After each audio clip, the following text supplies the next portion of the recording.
صدق الله مولانا العظيم وصدق رسوله النبي الأمين الكريم وقال الله في مقام آخر فاذكروني أذكركم واشكروا لي ولا تكفرون. وعن عبد الله بن بصر رضي الله تعالى عنه أن رجلا قال يا رسول الله إن شرائع الإسلام قد كثرت فأخبرني بشيء أتشبث به. قال لا يزال لسانك رطبا من ذكر الله أو كما قال عليه الصلاة والسلام. رواه الترمذي. إن الله وملائكته يصلون على النبي يا أيها الذين آمنوا صلوا عليه وسلموا تسليما. اللهم صل وسلم على سيد الأنبياء والمرسلين وعلى آله الطيبين وأصحابه الطاهرين أجمعين. الصلاة والسلام عليك يا سيدي يا رسول الله وعلى آلك وأصحابك يا سيدي يا حبيب الله. الصلاة والسلام عليك يا سيدي يا رسول الله وعلى آلك وأصحابك يا سيدي يا رحمة للعالمين. حضرات محترم، اللہ تعالیٰ کے فضل و احسان سے ہماری یہ ہفتہ وار مجلس ذکر و دعا اور درس و تدریس اس کا ایک سلسلہ اللہ کے کرم سے تسلسل سے جاری و ساری ہے. رمضان المبارک کے بعد یہ ہماری پہلی مجلس ہے. اس میں چونکہ ہماری اس مجلس کے اندر اللہ کا ذکر اور اس کے علاوہ درس و تدریس اور اس کے علاوہ روحانیت کا ایک خوبصورت دعا کا منظر ہوتا ہے. آج میں نے آپ حضرات کے لیے یہ جو ہم اکثر اپنے آپ کو اللہ کے ذکر میں مصروف رکھتے ہیں، تسبیحات میں مصروف رکھتے ہیں، تحلیلات میں مصروف رکھتے ہیں، اپنی زبانوں کو جو ہم اللہ کے ذکر سے اکثر و بیشتر تر رکھتے ہیں، اس کا دنیاوی اور اخروی فائدہ کیا ہے، اس حوالے سے میں انشاءاللہ دو احادیث آپ کی خدمت میں پیش کروں گا اور کچھ قرآنی آیات کا خلاصہ آپ کی خدمت میں پیش کروں گا تاکہ آپ کو اس مجلس میں بیٹھنے کا مقصد مل جائے.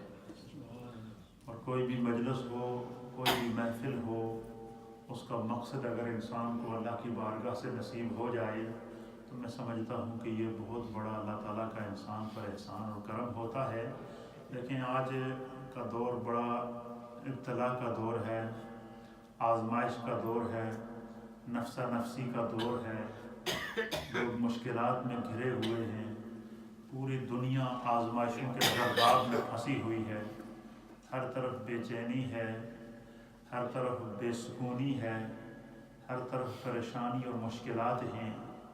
تو ان مشکلات اور ان پریشانیوں اور ان مصائب اور ان آزمائشوں سے عہدہ برا ہونے کے لیے سب سے پہلی چیز جس کا ہونا ہمارے اندر ضروری ہے وہ یہ ہے کہ ہم اللہ کے پیارے حبیب لبیب نبی رحمت جناب سید العالمین محمد الرسول اللہ صلی اللہ تعالیٰ علیہ وآلہ وسلم کی سیرت طیبہ پر مکمل عمل کریں اور اپنے آپ کو سیرت رسول کا نمونہ بنائیں، دین کے احکام پر عمل کریں، اللہ کے اوامر پر عمل کریں اور اللہ کے ناہی سے یعنی جن کاموں سے اللہ نے منع کیا ہے اور اللہ کے رسول نے ان سے اگر ہم بچنے کی کوشش کریں گے تو مجھے امید ہے کہ اللہ تعالیٰ ہمیں مشکلات کو دور فرمائے گا.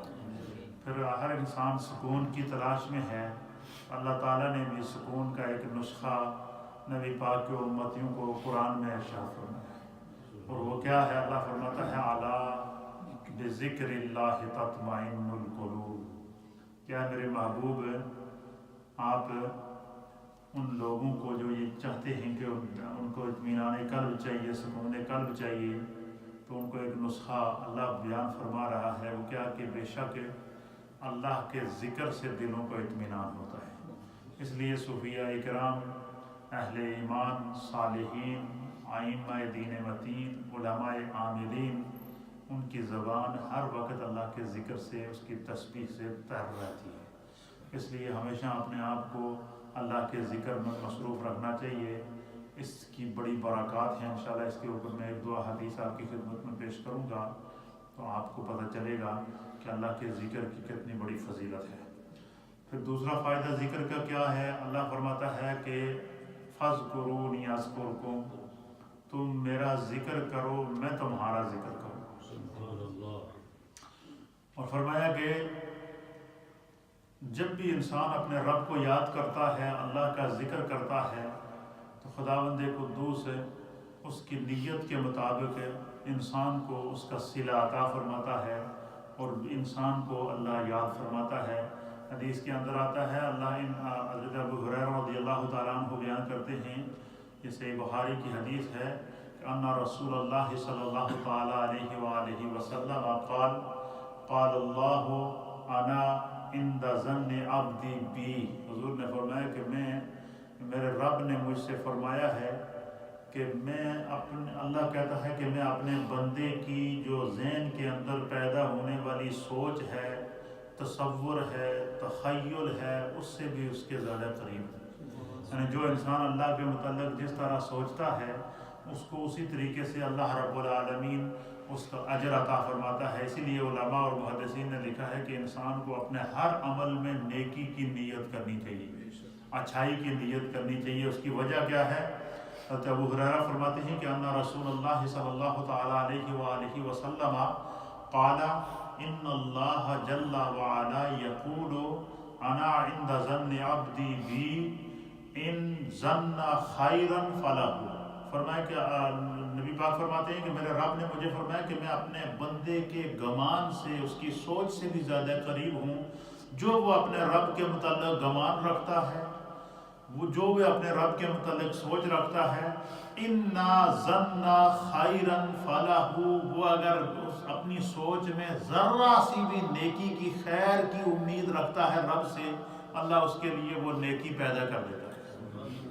اور فرمایا کہ وَإِنَّا ظَنَّ شَرًّا فَلَهُ، فرمایا کہ اگر انسان جو ہے وہ اس کے دماغ کے اندر ذرہ بھی تصور گناہ آ جاتا ہے اور وہ سوچ اس کی گناہ کی طرف چلی جاتی ہے، اس کے دل کے اندر وسوسہ پیدا ہو جاتا ہے۔ یہ شیطان انسان کے دل کے اندر مختلف خیالات پیدا کرتا ہے، مختلف سوچیں پیدا کرتا ہے، مختلف وساوس پیدا کرتا ہے۔ تو فرمایا کہ پھر انسان جو ہے وہ جس گناہ کا انسان ارادہ کرتا ہے، جب وہ گناہ کا ارادہ کرتا ہے تو اللہ اس گناہ کو پیدا فرماتا ہے۔ یعنی فرمایا کہ اس لیے کہ انسان کو، اس لیے علماء اور صوفیہ لکھتے ہیں کہ بندہ مومن کو ہر لمحہ اپنی سوچ کو بھی پاک رکھنا چاہیے، یعنی ہمارے خیال کے اندر بھی کوئی ایسی منفی کوئی تصور گناہ نہیں آنا چاہیے۔ فرمایا جن لوگوں کی سوچیں پاک ہو جاتی ہیں، ان کی زبانیں اور ان کے قلب پر ہمیشہ اللہ کا ذکر جاری رہتا ہے، اور جنہیں خدا کے ذکر کی دولت نصیب ہو جائے ان کا مقام اللہ اور اس کے رسول کی بارگاہ میں کیا ہے؟ یہ حدیث آپ سنیں گے آپ کا ایمان تازہ ہو جائے گا۔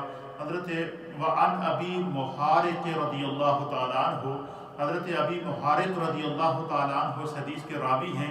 آپ بیان فرماتے ہیں کہ قال النبی صلی اللہ تعالیٰ علیہ وآلہ وسلم، آپ فرماتے ہیں کہ حضور علیہ السلام نے ہمیں مخاطب کر کے ارشاد فرمایا کہ سرکار نے بیان فرمایا، کیا بیان فرمایا؟ حضور نے فرمایا کہ مررت لیلۃ اسری بی برجل مغیب فی نور عرش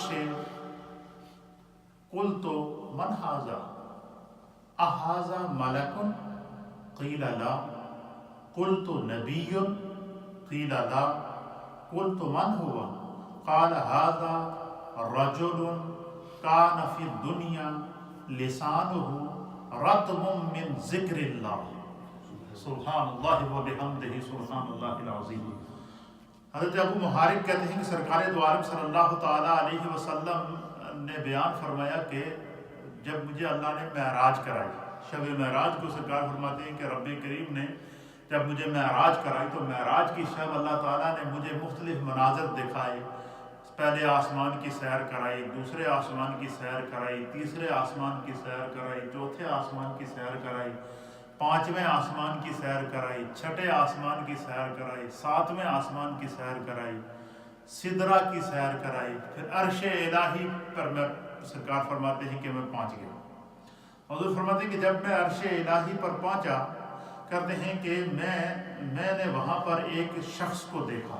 حضور کیا فرماتے ہیں کہ میں نے ایک شخص کو دیکھا، اور وہ شخص کیسا تھا، اس کی کیفیت کو سرکار بیان فرماتے ہیں. آپ سنیں گے آپ کا ایمان تازہ ہو جائے گا. سرکار دوران فرماتے ہیں کہ میں نے ایک شخص کو دیکھا کہ برجل مغیب فی نور عرش، کہ وہ اللہ تعالیٰ کے عرش کے نور میں ڈوبا ہوا تھا. کیا فرماتے سرکار کہ میں نے معراج کی شب مجھے ایک ایسے شخص کو دکھایا گیا